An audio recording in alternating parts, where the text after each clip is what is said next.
എത്രയോ സ്വഹാബത്തിന്റെ ഖബറുകൾക്ക് മീതെ വലിയ ഖുബ്ബയുണ്ടായിരുന്നു. എവിടെ? നമ്മൾ മദീനയിലെ ജന്നത്തുൽ ബഖീയിൽ മഹാനായ നബി സല്ലല്ലാഹു അലൈഹി വസല്ലമ തങ്ങളുടെ മകൻ ഇബ്രാഹിം എന്ന് പറയുന്ന കുഞ്ഞ്, ആ കുഞ്ഞിന്റെ ഖബറിനെ പറ്റി പറഞ്ഞു, ഖബറുഹു മഅറൂഫുൻ, കുട്ടിയുടെ ഖബർ മഷ്ഹൂറാണ്, അത് വിശ്രുതമാണ്.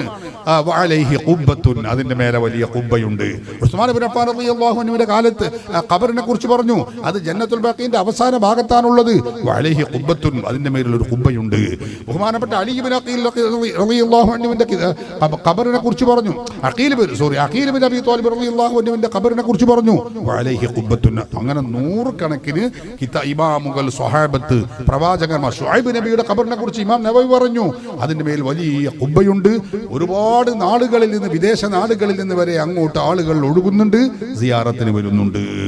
അയ്യൂബ് നബി അലൈഹിസ്സലാമിന്റെ ഖബറിനെ കുറിച്ച് പറഞ്ഞു, വഅലൈഹി ഖുബ്ബത്തുൻ, അതിന്റെ മേൽ ഖുബ്ബയുണ്ട്. ഉഹദിലുള്ള ഹംസ റളിയല്ലാഹു അൻഹുവിന്റെ ഖബറിനെ കുറിച്ച് പറഞ്ഞു, വഅലൈഹി ഖുബ്ബത്തുൻ വഅലൈഹി ബൈത്തുൻ, അതിന്റെ മേലിൽ ഒരു വീട് തന്നെ നിർമ്മിക്കപ്പെട്ട് വലിയ സൗകര്യങ്ങൾ ഒരുക്കി. അങ്ങനെ മഹാത്മാക്കളുടെ ഖബറുകൾക്ക് മീതെ ജാറങ്ങളുണ്ട്. അത് പഴയകാലം മുതലുണ്ട്, ഇന്നും നിലനിൽക്കുന്നുണ്ട്. അങ്ങനെയാണെങ്കിൽ ഇന്ന് പിന്നെ മക്കത്തും മദീനത്തും പോകുമ്പോൾ ആ ഖുബ്ബയും ജാറൊന്നും കാണുന്നില്ലല്ലോ എന്നുള്ളതാണ് വലിയ സംശയം. ചില മൗലവിമാർ കൊണ്ടുപോയി ആളുകളെ ഹജ്ജ് ഉംറ എന്ന പേരിൽ കൊണ്ടുപോയിട്ട് ജന്നത്തുൽ ബഖീൽ കൊടുത്തിട്ട് ക്ലാസ് ഉണ്ട്.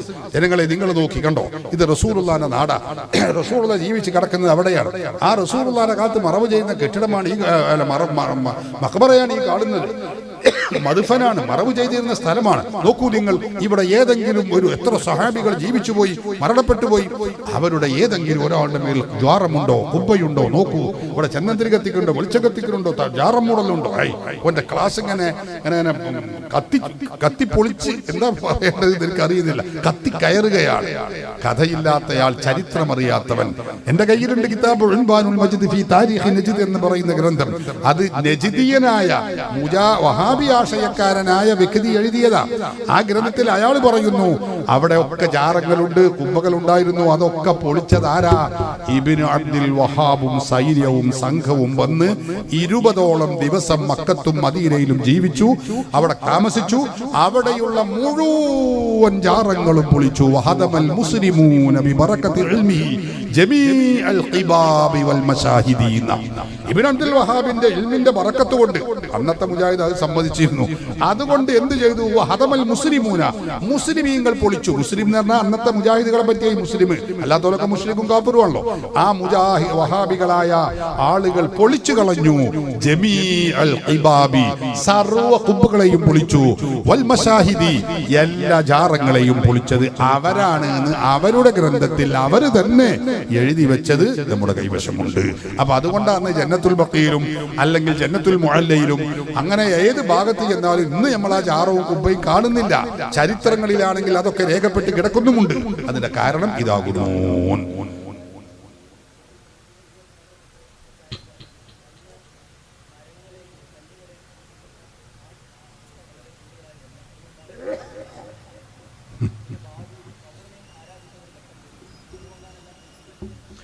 അങ്ങനെ ഉണ്ടെങ്കിൽ ആദ്യം പൊളിക്കേണ്ടത് ആരംഭ റസൂലുള്ളാഹി സ്വല്ലല്ലാഹു അലൈഹി വസല്ലം തങ്ങളുടെ ഖബറിന്റെ മുകളിലെ ഖുബ്ബയല്ലേ? അതിപ്പോഴും നിലനിൽക്കുന്നുണ്ടല്ലോ.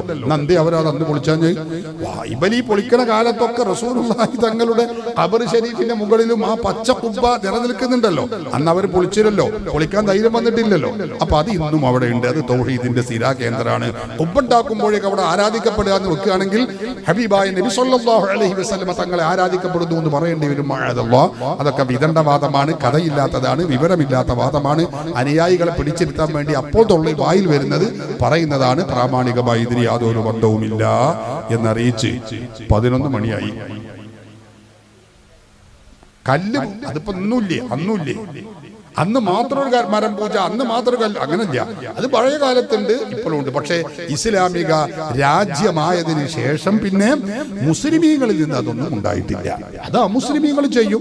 അതിപ്പോ എന്താ ഇപ്പോൾ നമ്മളെ നാട്ടിലും എന്നാ പിന്നെ ഇതൊക്കെ പോടെ പൊളിക്കാൻ നടക്കല.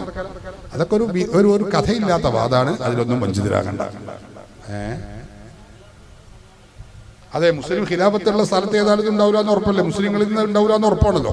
കാരണം മുസ്ലിമീൻ ഇസ്ലാമിക രാജ്യമാണ്, നമ്മളെ നാട് പോലെ ജനാധിപത്യ രാജ്യമല്ല. എന്നിട്ട് പിന്നെ അത് ഉണ്ടാകാതെ തന്നെ പിന്നെ എന്തിനാ ഖിലാഫത്ത് ഇസ്ലാമിക രാജ്യമാണോ നിലനിൽക്കുന്നത്?